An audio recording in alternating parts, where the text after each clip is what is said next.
Howdy, howdy, y'all. It's another Maharaj chapter. Chapter 22.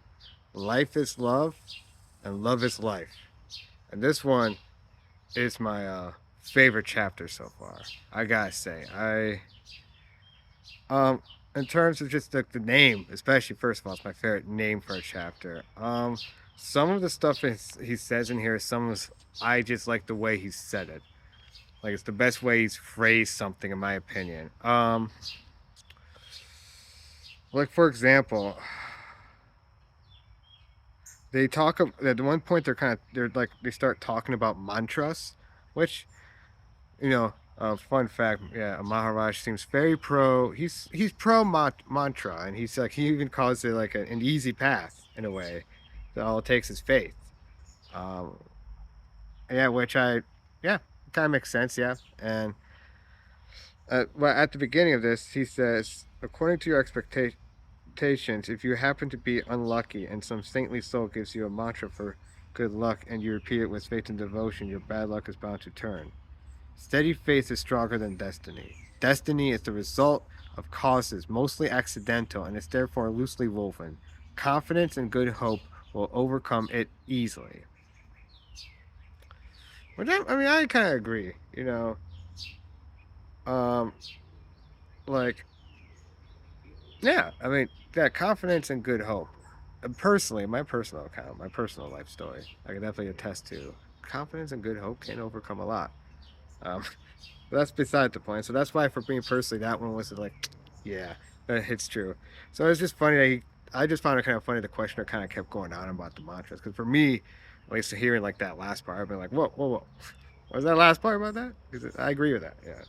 But anyways, but he does kind of go on about like how the mantra and the sound of mantra itself is like does seem to do something, and which I'm in the camp. I kind of agree with that. I've been starting to do mantras like this past year or so personally, and I feel I've definitely have had some results. So that's why that part kind of hit me personally. Um, yeah, it's I like it too. He says here at one point not um if he keeps in mind, all time aware and alert, he is bound to break the bounds of non awareness and emerge into pure life, light, and love. The idea, I am the witness only, will purify the body op- and, and purify the body and the mind and open the eye of wisdom. Then man goes beyond illusion and his heart is free of all desires. Just like ice turns to water and water to vapor and vapor dissolves in air and disappears in space, so does the body dissolve into pure awareness, chikdash, chikadash, and then into pure being, paramashkash. I am very still bad. I'm trying to get better at those.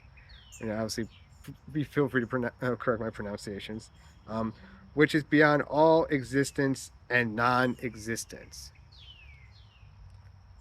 And that last part also I find interesting. This the concept of something which is beyond existence and non-existence in of itself.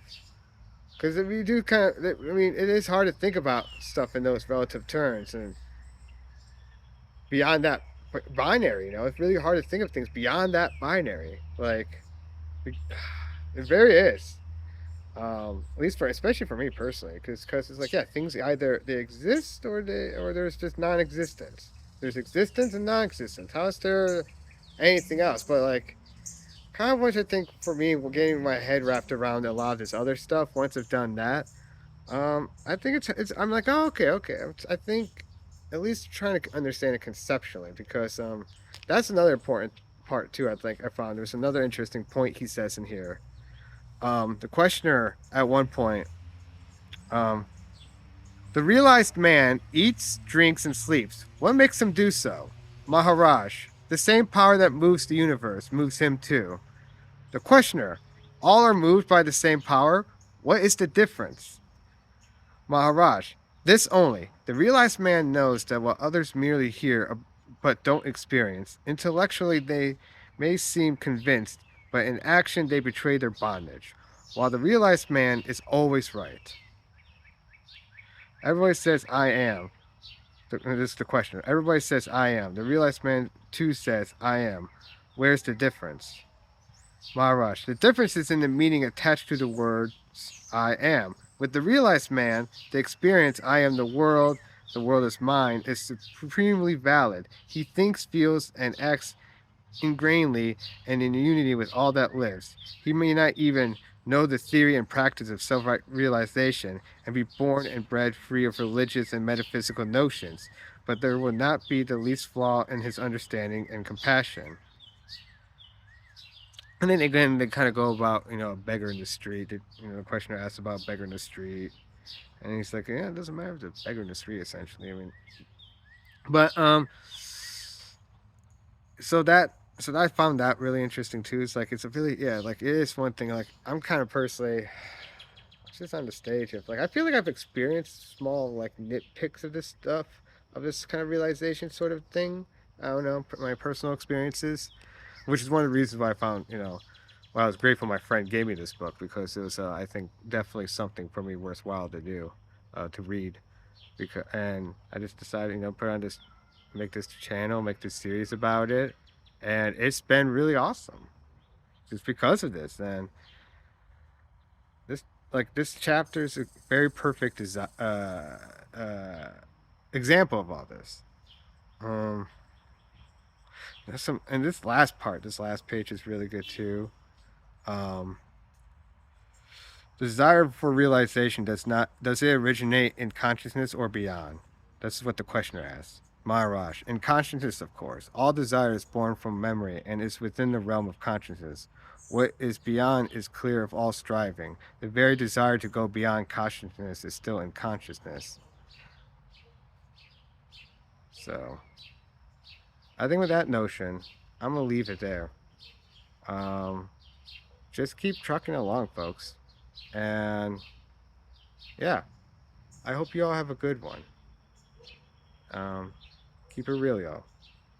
Peace.